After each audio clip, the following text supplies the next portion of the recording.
As we start looking broadly at this conceptually, we're talking about the difference between ownership and victimhood. And if you can kind of visualize a continuum, and one end of the continuum is victimhood and the other end of the continuum is ownership, basically says that as you move through your life, you're somewhere on the line in between. And you're faced with difficult situations and problems and clashes with people and so forth. And each time you're faced with one of these things, you have a choice to make. You can go the route of victimhood, or you can go the route of ownership. Victimhood makes other people wrong and you right.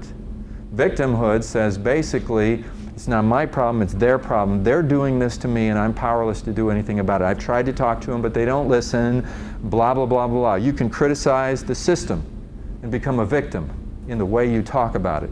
You can criticize the government and be a victim by the way you talk about it. Why? Because the government is so big, what can I do? I'm just a victim. You can, in your home, you can criticize your partner and become the victim by the way you talk about them. You can criticize your boss and become the victim by the way you talk about it. And as you frame the situation in such a way that you're the victim and they're the perpetrator, that might feel good because that makes me good and them bad. But the problem with victimhood is it takes you down this route so that as you move through the course of your life, all the choices you make towards victimhood are moving away from you developing personal power. And whenever you're in a situation like that and the complaint comes and you say, okay, what can I do about it? What can I do about it? You're starting to take ownership. Ownership of your communication, ownership of the relationship, ownership of the situation. You're doing something. You might not be able to do it directly. I mean, let's look at the serenity prayer. How many alcoholics we got here? It's okay, you're supposed to be anonymous, so don't tell me. All right, so in an AA meeting, if this were an AA meeting, I might say, you know, hi, my name's Roger, I'm an alcoholic, and we would all stand up and sing Kumbaya and recite the serenity prayer. Okay, so the serenity prayer basically says there's some things that you can change. And there's some things that you can't change. Okay? And then there's three key words, right? We're going to have a meeting here in a second, right? Okay? There's three key words here, okay? There's courage. All right? And there's acceptance. And there's wisdom. And these three words are very, very important because courage is really important here to change the things that you can't change. The courage comes with a sense of ownership. The courage comes with being able to say, I can change. I'm going to go initiate this conversation with this person even though I don't know what they're going to say, but I'm going to do my best to try to negotiate a change because it needs to happen, and you take ownership. It takes courage to do that.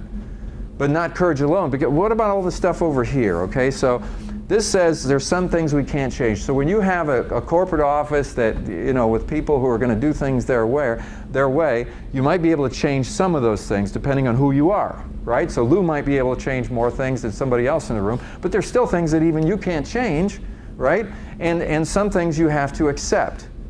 But in the acceptance, this is interesting. A lot of people don't know what the meaning of the word acceptance is. They might say, yeah, I accept the fact that my boss is a jerk. Okay, now that's not acceptance. I mean, that's blaming and victimhood. Okay, that's what that is. We disguise it. No, acceptance is when you say, okay, you know, I'm going to reframe the situation. It is what it is, and I'm fine with it. And then when these things happen, you don't go into your victim mode every time because you've accepted the fact that it's like that.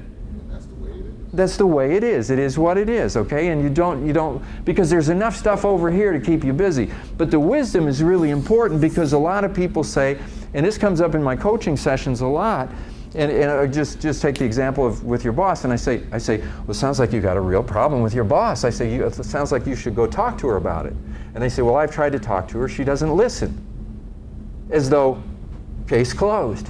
No point in ever talking to her again because she doesn't listen and I have tried to talk to her. I go, wait a minute, what are you talking about here? I mean, you've tried. How did you try? I mean, there's this old classic thing. It says, try to pick up the pen, right? Okay, go ahead, try to pick it up.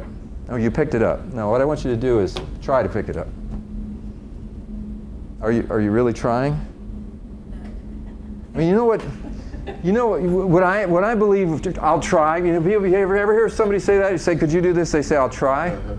It basically says, I'm going to put it at the very bottom of my priority list, and I probably won't do it, and I don't want to say no to you or negotiate with you. I just want to just say try because that sounds good right now, but later on when you come to find out, I'm going to tell you I had too much to do. That's what it means.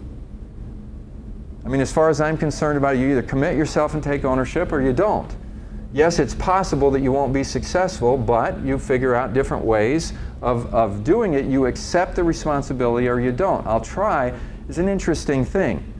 But there's a wisdom thing that is very important here. The wisdom to know the difference is what the prayer says, right? The difference between the things you can't change and the things you can. So I got this person who says, well, I can't talk to my boss. She doesn't listen. Now see, you don't have wisdom. You lack wisdom. You can talk to your boss, it's just that you don't seem to know how. You need to try some different things. You can't just give up and blame her, because the effectiveness of your communication is measured by the result you get. If you're not getting the result that you want, you don't say, I've tried and it doesn't work. You start looking at different behaviors and different ways that you can deal with the situation. Takes a lot of wisdom, takes a lot of courage, sometimes it takes some acceptance, but even in the acceptance, you might accept the fact that I can't change it this way, but maybe I can change it another way. I can't affect the whole thing, but maybe I can affect my little part of the world.